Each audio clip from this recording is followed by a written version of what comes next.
अशी रणनीती पक्षाची रणनीती आहे किंवा आज आगामी निवडणुकीसंदर्भात चर्चा झाली? नाही, रणनीती म्हणजे त्यांना मदतीची गरज आहे म्हणून तर ते ह्याच्याकडे गेले, मनसेकडे. नाहीतर मनसेने विनाशर्त पाठिंबा दिलेला होता, तो सुद्धा त्यांनी स्वीकारलेला नव्हता पूर्वीच्या काळामध्ये.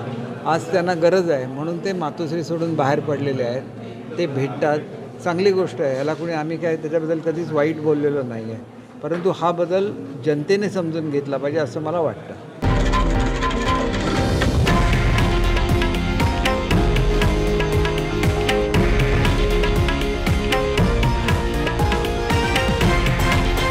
हे आहे देशातील नंबर 1 न्यूज नेटवर्क आणि आपण पाहत आहात TV9 मराठी, एकमेव.